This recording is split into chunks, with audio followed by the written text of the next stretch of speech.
Hi, I'm Drew. And I'm Sam. And welcome to Drewling Samantics.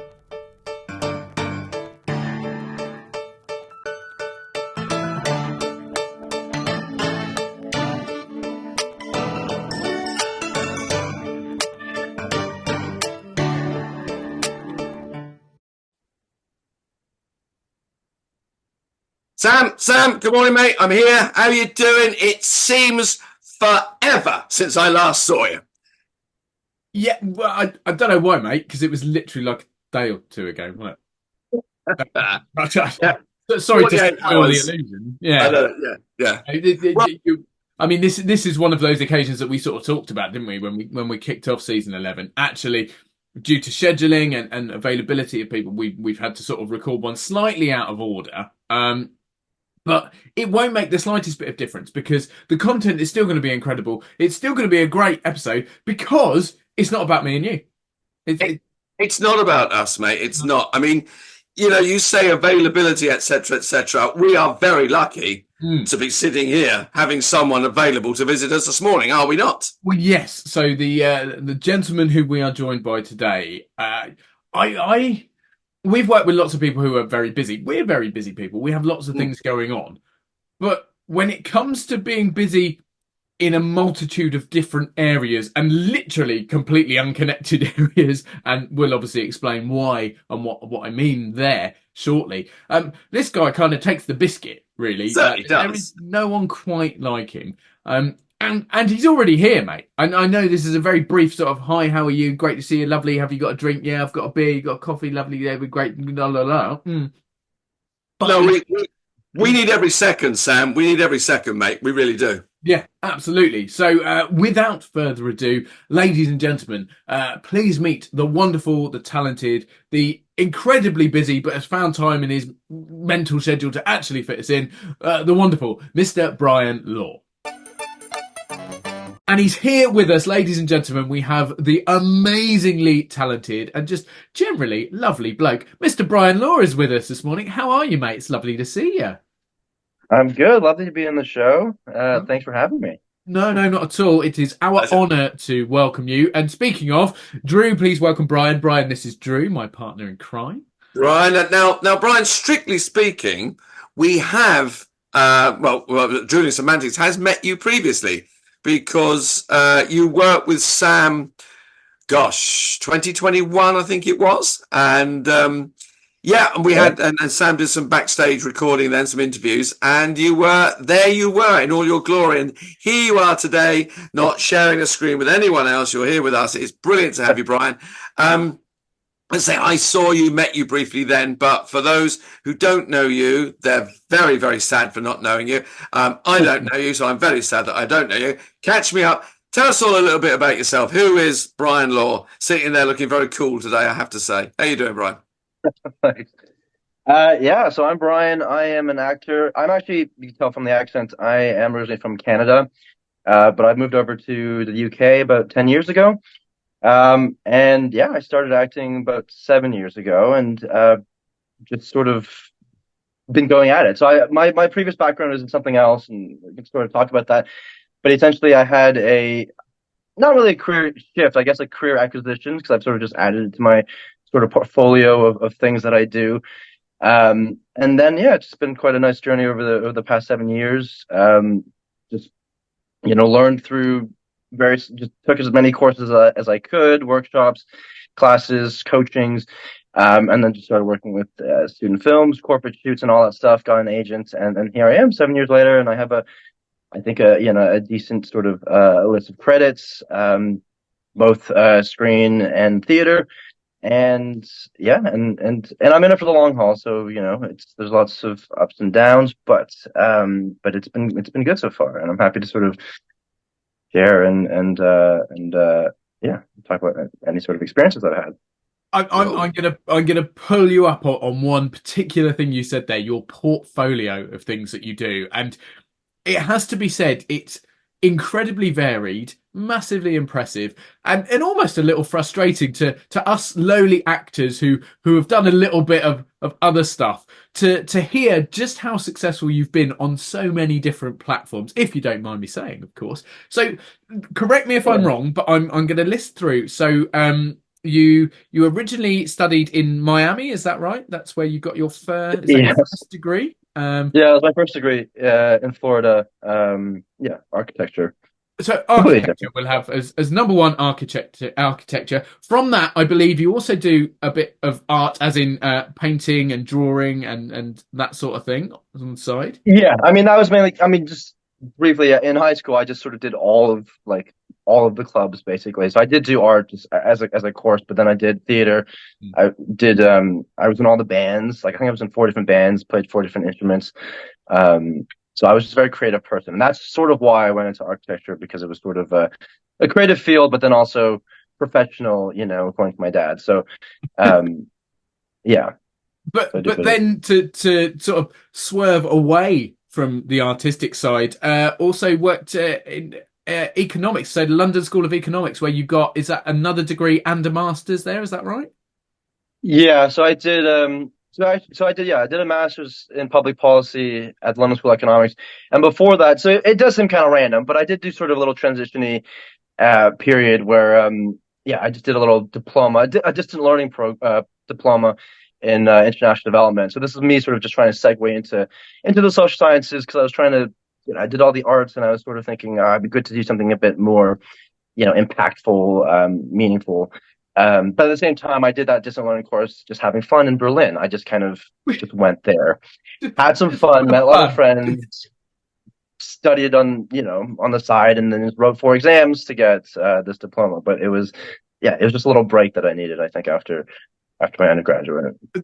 The average man goes, I need a break, I'm going to go and have 2 weeks holiday somewhere sunny. They don't go, I need a bit of a break, I'm going to go and study for a diploma in a completely different country in Europe. But I mean, as said, so many different strings to your bow.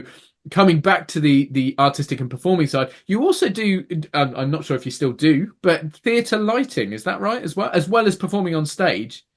So... Yeah. I mean, that's the thing. I mean, I always wanted to be an actor. Like I, did plays when I was in like grade 1, 2 sort of thing. But then weirdly in high school, I think I was just quite busy with more academic stuff. So I did theater lighting, sort of because it was a bit easier in that sense. And I actually really got into it, and I continued doing that a bit in university, which was quite fun because obviously they had a lot more professional equipment, and I got to light some of their main stage shows, and also got to light a lot of their shows in the opera school, which was quite good, because actually my partner's an opera singer, and that's my little foray into the opera, which was quite cool. But yeah, exactly. I did that, which is just a different sort of creative thing, but in the same way as acting, like I still saw it as sort of a new kind of way of storytelling, right? It's sort of installation-y, sort of abstract, but you're still telling a story through your lights. I mean, there's people on stage, but you're kind of the one focusing the attention, providing the mood, and adding the sort of color to the story. It's very similar to film editing. It's it's been done, but until you break it down, you never really see the effect that it has, because we sit in front of a screen, we watch TV, we watch film, we go to the theatre, and we just accept what we're seeing. But if you sit, and I've directed shows, and I've sat with lighting designers going, so I thought it might be quite sunny here. And the guy goes, okay, how about this? Boom, boom, boom. And you go, wow, that's July and it's hot. And suddenly you see that happen. I love the idea you say. It is storytelling, isn't it? It adds completely. I mean, if it's dark, you don't see anything. And suddenly the guy, whoever's designing it, the light designer or whoever just goes that, or the editor goes that, and you go, okay, I never saw that. I never see that. So that's a beautiful. Yeah, I never thought about it as sort of film editing, but it sort of is that exactly. You're adding like the grading, but then also you're the one cutting the scene essentially. I'm obviously doing part of the script, but you are sort of cutting the story together in a sense, which is a good way of putting it. So yes, and all of that. Before we even come to the fact that you are now a very successful actor, we'll semi-gloss over the fact that you had to appear on a stage next to me at some point, because that is far down the list of credits. But equally, it's a wonderful thing to be able to say, because it's how we got to meet, and it's mainly the reason that you are here right now. So very grateful for that. But so you say, obviously, you followed theatre at school. You wanted to be a performer. You wanted to be an actor. Was it theatre particularly, or was it any kind of acting? Because I would say now, maybe more recently, you've done more film and perhaps TV side of things than theatre.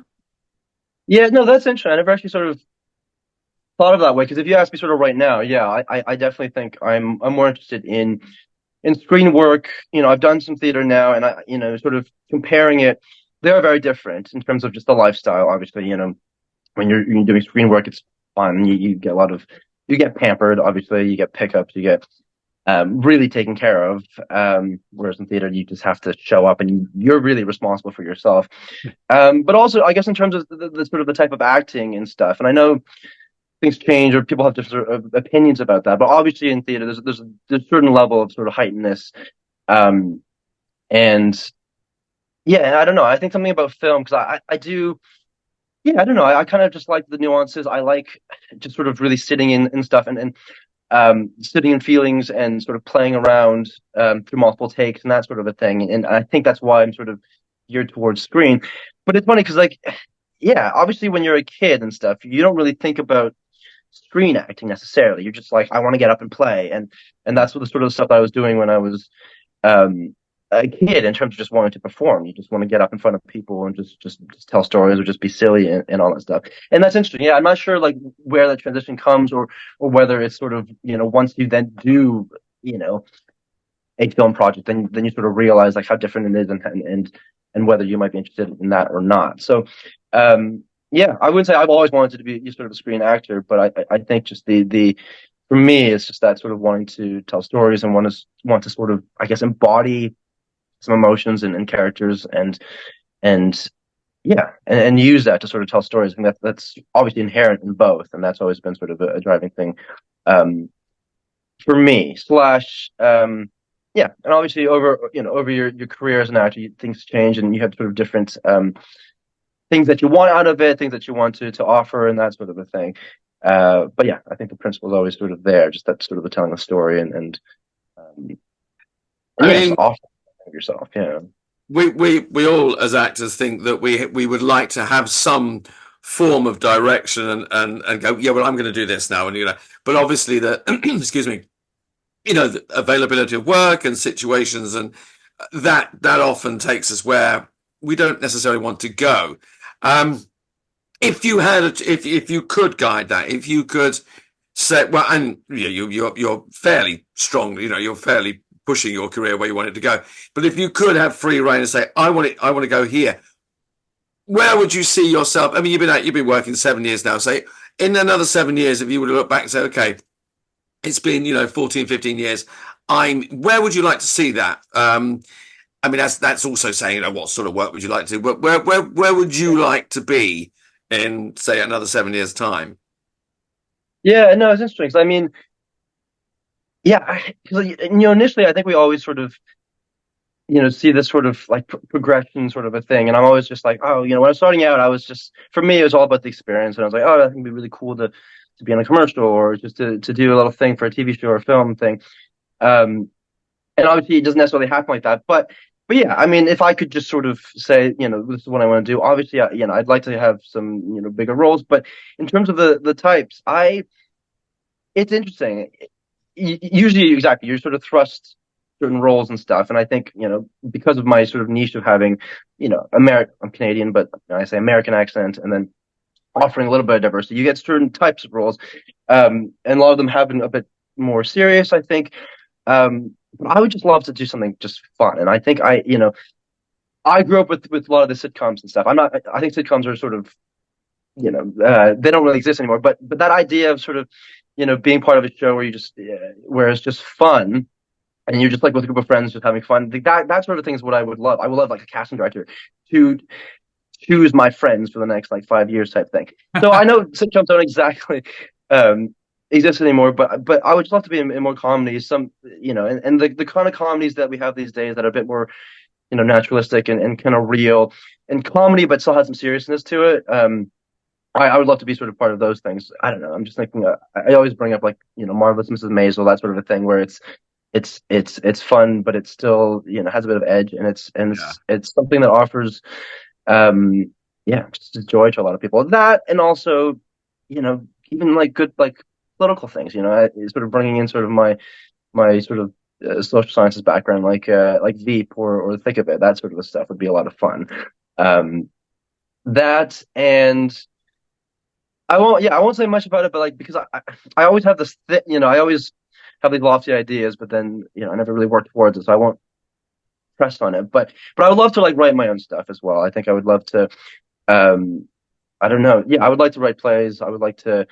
I won't say much, but yeah, I would love to do stand up. I would love to, do more improv, that sort of a stuff. Where again, it's just more fun, and and it's not.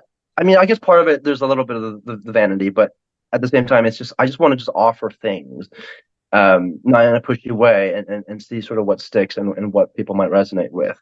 I know that's sort of a weird thing, but yeah, there's a little bit of vanity there, but at the same time, I just want to just offer things and see if my voice or my perspective might be interesting to some people, or might resonate with some people who might be whatever in a similar situation, and could just find some sort of a connection and sort of connection to humanity through that. So what we're establishing is that you're not satisfied with multiple degrees and masters and consulting and art and acting. You also want to write. You want to do stand up. I think what you've got is like an insatiable nature for just wanting to keep creating, which is hugely admirable. And having been lucky enough to share the stage with you, I know how passionate you are about what you do. Let me bring you to something you sort of mentioned there. So you were talking about sitcoms and the fact that perhaps they don't exist in the same way anymore, but equally it's something that I think we all endear to, that it's so finding something so familiar and something that you can kind of come back to on a regular basis. To be a character in something like that, I mean, obviously the biggest one probably would be Friends to reflect on, because it captured the world in such a way, and people followed it for was it 10-15 years that it was on. Now, you've just finished, or I say just finished, back in February, a stage production in London called Kim's Convenience. Now, correct me if I'm wrong, because you'll know more about it than I do, but I have done a bit of research. So Kim's Convenience was first written for the stage back in 2011, is that right? But then became a sitcom, and then revisited the theatre when it was brought back for this most recent one. So tell us a bit more about that, because you have a sort of a couple of links, because you're from Toronto and it's set in Toronto, is that right? Yeah, it's set in Toronto, and it does take place actually, because it was written in 2011/12. So it takes place in 2012, which is sort of essentially when I kind of left Toronto. So my memory of Toronto still is of that time, which is quite interesting. So yeah, it was really nice to sort of go back to that world. I did have a lot of links to it because I'm from Toronto, but also like, so Toronto was great growing up, as someone who wanted to be an actor and just enjoyed the theater. Like, we had a lot of theater. I remember, we had a lot of Broadway shows. We had Phantom of the Opera and Beauty and the Beast that stayed in Toronto for a good number of years. I remember just like making my parents like take me there all the time and stuff. But then obviously as I got older, I would discover some of the other sort of theater companies and stuff. And I discovered a company called Soul Pepper, and they were a company that worked in the distillery district, and they're the ones who took on Kim's Convenience. So I was familiar with that company, but also the writer Ince, because actually Ince Choi, who wrote it, he performed in some of the shows, and I remember seeing him on stage a few times, which is quite cool. I remember telling him this in the auditions. I hope he wasn't thinking I was like really into him or whatever. But it was really cool seeing him. Because just back then you weren't seeing many East Asian actors on stage, so just to see that already sort of made an impact on me, and then to see that he had a play that he wrote at the Toronto Fringe Festival, which like blew up and like completely sold out, and which is why Soul Pepper sort of took it on. So to see that little journey of that was quite yeah, it was quite inspiring, and I think in some ways has helped me sort of want to pursue this and feel okay with that, because obviously, yeah, if you don't see yourself on screen, there really weren't many East Asian actors on the screen in theater, that sort of thing growing up. Yeah, it does make a big difference. So yeah, so unfortunately, I actually never saw Kim's Convenience on stage back then. Um, I think I was already studying it in Florida. I think they did two remounts of it. Just never really worked out, but which is fine, because I mean I would have liked to have seen him. So the writer himself played the son Jung, which is the role that I'm playing now at the park, which I played at the Park Theater, and then he is now playing the dad. So it does sort of come full circle, and is quite nice. But yeah, and then so it turned into a TV show, which I saw a few times, usually like when I'm on the plane and stuff. But it's kind of weird. I sort of left Toronto after high school. I always would go back, obviously for holidays and stuff. But in a way, I've sort of just like, yeah, I didn't have a traumatic childhood or anything like that. But I sort of put Toronto aside a little bit. So actually, I didn't really watch the show very much because I was a bit like, I don't know, yeah.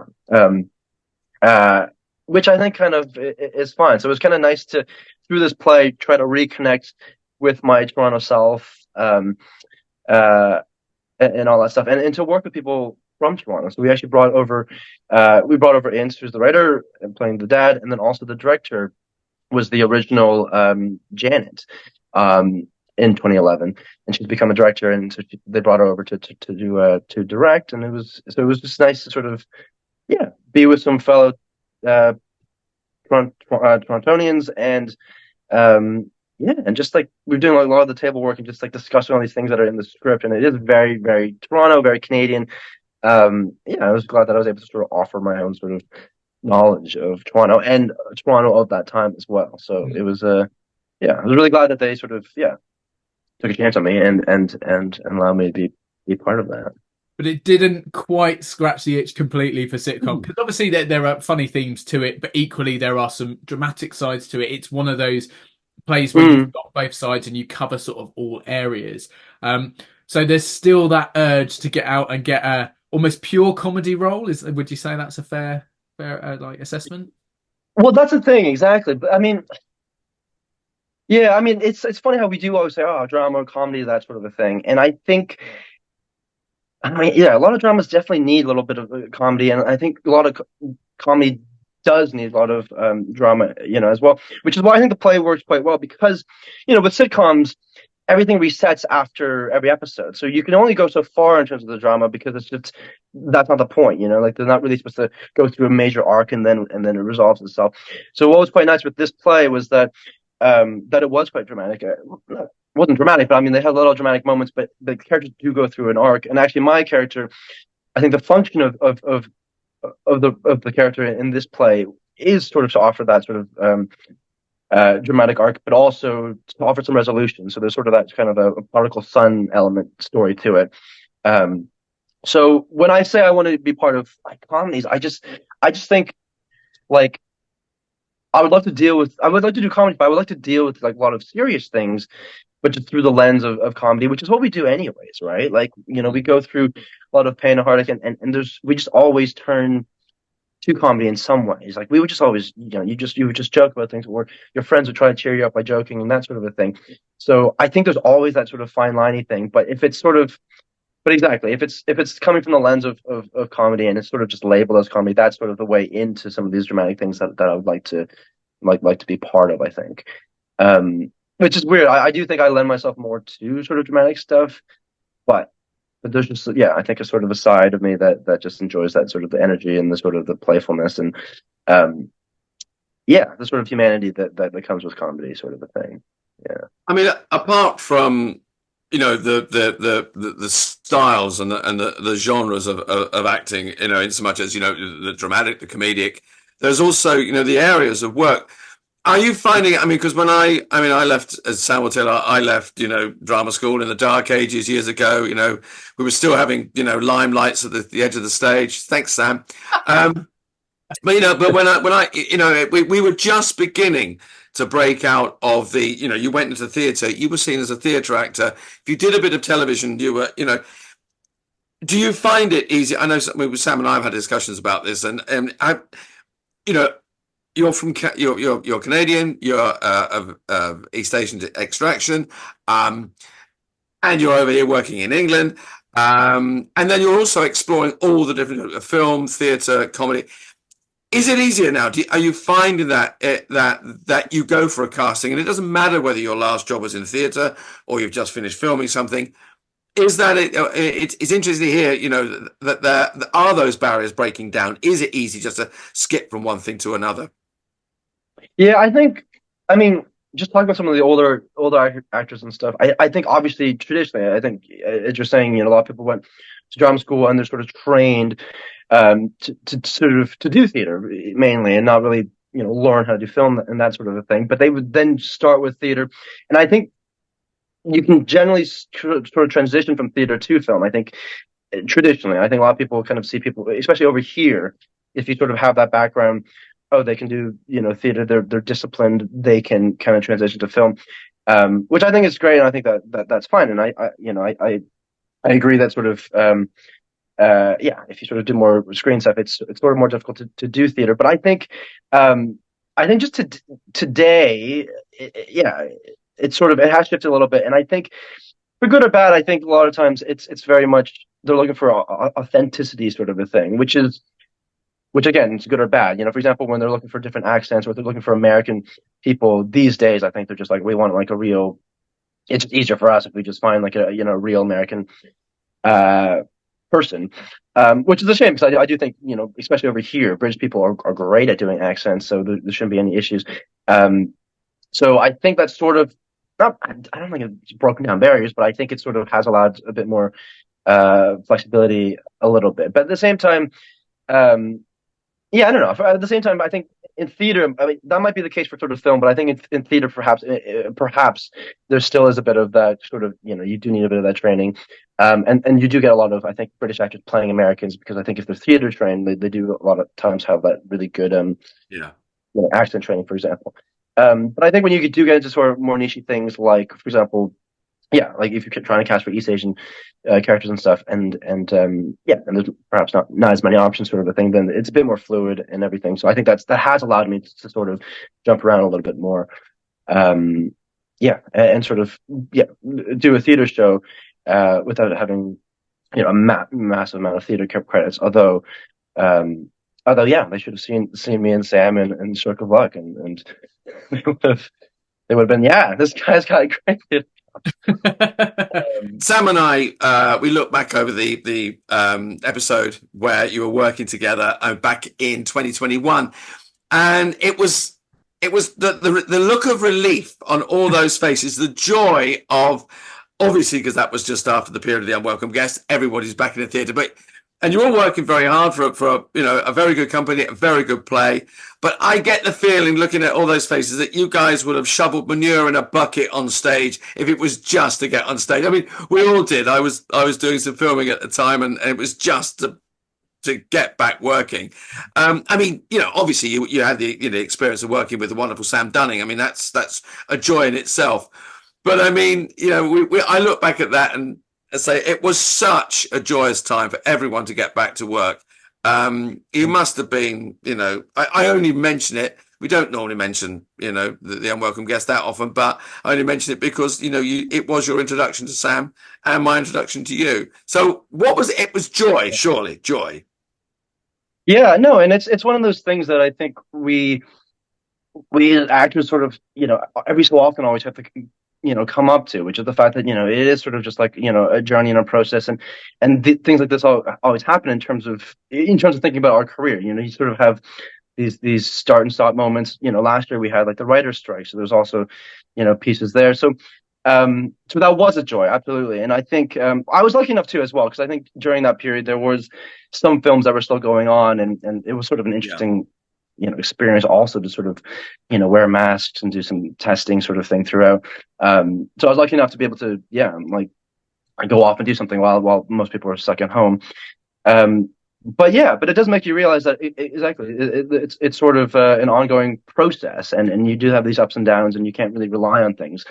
For example, like, soon after that, 2022, I had a really good year. I got a number of credits and stuff, worked on some great projects. And then it was 2023, and then it was sort of that writer's strike thing, and things kind of slowed down. And then, yeah, I mean, for example, just now, I just came off of Kim's Convenience. And then it's been I'm perfectly fine saying, it's been sort of a slow beginning of this year. This first quarter, I had to think about 25 castings, a couple recalls, and haven't booked anything. And that is just what it is. And it's not sort of this.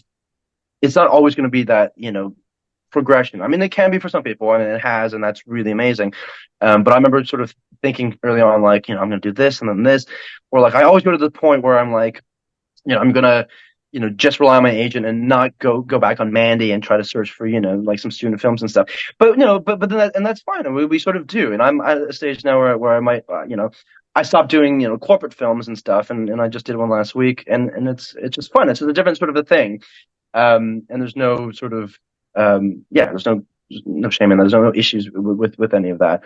We have to pay the bills. We have to pay the bills, Brian, No, exactly. And but the industry changes, and exactly, like, there's the world outside that will sort of dictate that, and you always have to sort of adapt and be flexible, but always just be I mean, that's the thing. I know people always say, like, be proactive and stuff, and I think there's different ways of doing that. I mean, yes, we need to promote ourselves and all that stuff, but I think be active also kind of sort of means, just to upskill, just to keep practicing, but also just to step back and just kind of look and see sort of, do I need to sort of shift my approach, like, slash, I kind of find, like, over the 7 years, like, you get sort of these different mindsets about acting, and then sometimes it, becomes a job, and then you sort of just take it very much like a job, and then you sort of kind of lose the fun of it. And I think that this is kind of the industry where, like, that's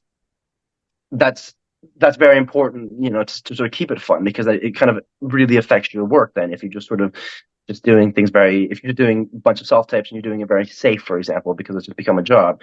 So yeah, this industry is so interesting that we always should, kind of reevaluate and always see where you are, but also see where the industry is, see where you want to be. And yeah, it's just a process, and it's just a journey. And I'm lucky enough that this is just sort of an ongoing. I'm in it for the long haul, and I'm lucky, as I was saying, I have some of these other work that I can do. I do some other consulting work, which is freelance and very flexible, and so I'm lucky that I can do that, as opposed to, a lot of friends who sort of will have to make a point or a decision sort of thing at some point, whether they continue or not. Whereas, I'm lucky enough that I can sort of keep doing it on the long haul, ups and downs, and that is just what it is. And yeah, so I'm excited. I'm excited for when I'm in my 40s. When I'm in the 50s or my 60s. There'll be different time periods, different parts of my life, but different parts of the world's life. Different decades. So here's a random one for you then. You mentioned before your partner, he's an opera singer. How's your singing? Are you going that route as well? Are you going to be trained to some musical theatre? What's kind of annoying is that, like, growing up, I was musical. I did play all these different instruments, and I would sing, and I just assumed that, like, I could sing. But then when, like, these days you have recordings and stuff like that, so I could hear myself back, and I'm like, I'm not actually as great as I sound. I mean, I can, like, I can sort of hold a tune, but then I don't know. Yeah, when I hear back, I'm just like, I don't have the best voice. So yeah, no, I do make him. Sort of. Sort of not give me lessons. I mean, it's sort of like, well, I'm not going to give you lessons unless you take it seriously, sort of a thing. I do plan to take it a bit more seriously. But yeah, I mean, for example, this was back in the day when they were sort of desperate. So I did get an audition for, like, The King and I, because they're just, like, reaching out to anyone. And unfortunately, at the end of it, I just sort of chickened out, because I remember just preparing some songs and stuff, and then I was like, okay, clearly I'm not good enough, so I didn't go for it. But I would like to. Again, like, I kind of want to just do everything, but I would love to do, like, a musical. Like, that's the first thing that I enjoyed. That's the first thing that brought me into the world of acting was like watching musicals, obviously, right? Like, Phantom of the Opera, Beauty and the Beast, and all that stuff. And I just see how much fun they're having. And that's the thing, the fun they're having, and sort of the, like, musicals especially have this whole, like, ensemble nature to it, which I love. I'm just obviously not a musical theater person, but But maybe one day I could, Yet. be a great But actor, and then and then yeah. and then I'm fine if I get plopped in as like a at some point if I get plopped in as like a star, what's it, like a celebrity hire, and everyone's just like, why do they do that? They got no talent. They're only doing it because of the star hire. But I don't think there's actually, if they want to do it, and I would just be like, well, they gave me a chance. I'm happy to do it. Like, and I would turn down those haters and be like, fuck you. I'm doing this because I wanted to, Brilliant. I wanted to do it. So anyway, sorry, that's way in the future. But yeah. Yeah, maybe not musical theatre just yet. As you say, we'll leave that for perhaps in the future. But in the meantime, or certainly in the present and a little bit in the past, I'm going to list a couple of things right now, just to make people in awe of what you've done, Brian, and to go, wow. I mean, I wish I was Brian. So Spider-Man, Far From Home, Treason, Black Mirror, Mission Impossible, Jack Ryan. All incredible projects to be part of, film and TV, top level stuff. But can you tell us, having listed all those incredible things, what you've got going on right now, or what you've just finished, or what we can look forward to in the near future? Can you, I know quite often you'll be under non-disclaimers, but can you tell us a little bit about what's coming up or what we might see you in very soon? Yeah, I mean, there's a few things that are still to come out. And some things actually do take a long time to come out. So there's this horror film that I did, I think almost 2 years ago, actually. But that was a lot of fun. That was in Slovakia, and that's a reboot of The Strangers. Yes. That's directed by Rennie Harlan. And they did 3 films back to back, basically. So I'm mainly in number 2 and a bit in number 3. So actually, the first one's coming out I think tomorrow, but then we'll see. I think when the second one comes out, probably later this year. And that was a lot of fun shooting. I'm very excited about that one. And then I just recently, on the back of Kim's, I did a small role for a Netflix show with Keira Knightley. So that's going to come out when it comes out. Those are the few things that I have coming up, and hopefully there'll be more. But yeah. Exciting stuff. Well, hopefully, because you're a serial guest now. This is two episodes with you, Brian. You're going to have to come back. I mean, you could sneak in, under the wire again for us. But it's been absolutely brilliant. Thank you so much. Fascinating stuff. I hope people are enjoying it half as much as I've enjoyed chatting today. But as always, we're going to ask you to put a button on the episode for us and give us an anecdote, funny story to finish up your second visit to Drewling Samantics. So what have you got for us? All right. So sort of a little amusing thing. I don't think I would say it on like the Graham Norton's Red Chair thing, but I was working on Disenchanted, so the sequel to Enchanted. Unfortunately, the scene did get cut, but it was a fun experience. I got to be with Patrick Dempsey, and also Jodie Benson was there as well. And it was supposed to be this little humorous scene because they had a little dialogue going on, and then I think Patrick Dempsey's character works at a divorce attorney thing, which is supposed to be kind of funny because obviously he falls in love with blah blah blah, and that's his job. So me and this other actor were kind of improvising like a lot of this like kind of like a big argument sort of a thing, and it was supposed to be this huge thing where we sort of like throw things at each other. So they really set it up, and they kind of had like these foam like things in our purse that you could just throw around and stuff. And I thought it was really cool. So we were just getting ready and stuff, and I was playing with all the different like foam things. And I probably shouldn't be doing this, but I kind of just like, I'm just walking around, just kind of just feeling things. I don't know. And I'm just like seeing this like really cool like vase. And I don't know why. I don't know why I instinctually did this, but I just pick it up.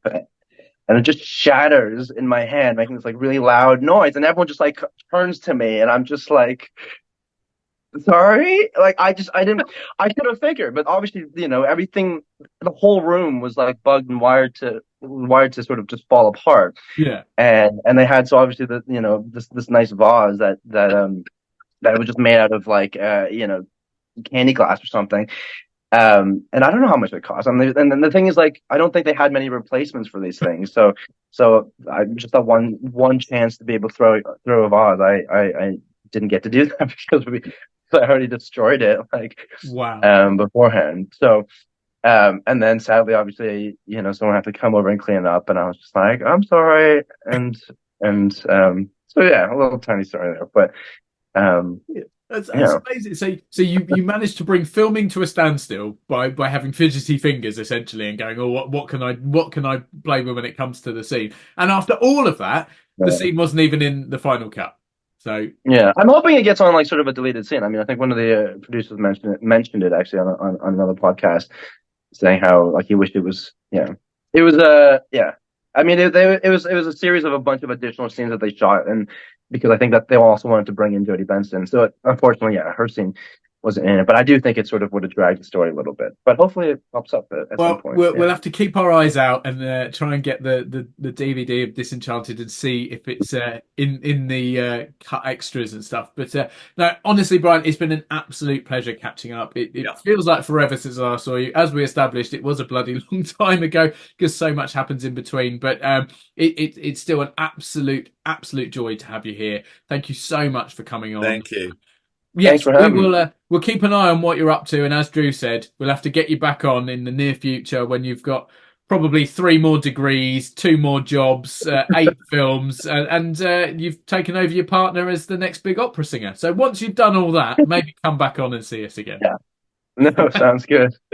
Amazing. Thanks for having me. Thanks so much, mate. Take care of yourself. We'll see you soon. Yes, take care, Brian. Bye-bye. Yeah. And off he goes. A wonderful visit by wonderful Mr. Brian Law, who no doubt will be back. He'll be cropping up in some form of disguise. I mean, who knows? Maybe building an extension on your house as an architect. Or what a lovely guy! What a lovely, lovely man. I mean, just almost annoyingly lovely. I think I said something along those lines earlier, but he's just the nicest bloke. He's enormously talented. Like he was brilliant in the play I did with him. He was superb. Brilliant in Kim's Convenience. Check him out in all those films and TV. Just go on. He also proves something there because he said something. I haven't been very busy, but he would say, we would normally say, people would say, oh, are you busy? Are you working? But he just showed, I've done 25 castings and auditions and stuff. That is busy. That is someone who is, because you've got to prepare for those. You've got to get to them. You've got to do the self-tapes or whatever. Okay, he says he hasn't booked any, but it just goes to show, to someone looking from the outside in going, is that busy? Bloody right, it's busy. Yeah. And so 25 castings with some recalls on top of that. Absolutely. Alongside everything else he does, and 2 months worth of Kim's Convenience, and we're only halfway through May. Yeah. So I think we can say Brian's not busy is everyone else's fucking busy. Yeah. God knows what he calls busy. I mean, not being able to sleep or eat, I imagine, would be the thing. But yeah. No, a superb visit from a wonderful guy, and we are honoured to have had him on. Thank you so much again, Brian. Brilliant. Ladies and gentlemen, apologies because next week it'll be nowhere near that good because it's just me and that old git, I'm afraid. So I don't know, just me, Sam Dunning, a pint, mug of coffee. What are we going to do, mate? What are we going to do? We'll come back and do it anyway, though. Come back and do it anyway. Yeah. We've got nothing better to be doing, have we? So, but there's nothing I'd rather be doing, mate. There's nothing I'd rather be doing with me, buddy. I need to work on my personal skills, don't I? The way you compliments. We could do a few more compliments coming this way, mate. you look not old. No, no one will believe that. We'll leave it on that note, shall we? As always, thank you everyone for joining us, for listening, for watching. Please do come back next week. I promise you it'll still be all right, even though we haven't got an exciting guest. But yeah, no, until then, cheers to you all. Cheers to you, Drew. Thanks again, Brian. Soon. See you all soon. Cheers. Take care. Bye-bye.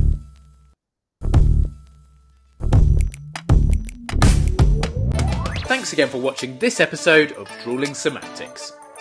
Please make sure you subscribe to our channel and turn on notifications so you never miss a new video. Don't forget, we're also available as audio only. Just search Drewling Samantics in any good podcast app. And please support us on social media. All our links and handles are on screen now. We love welcoming new followers and subscribers, so why not share with your family and friends so they can join in too? Thanks very much. See you next time.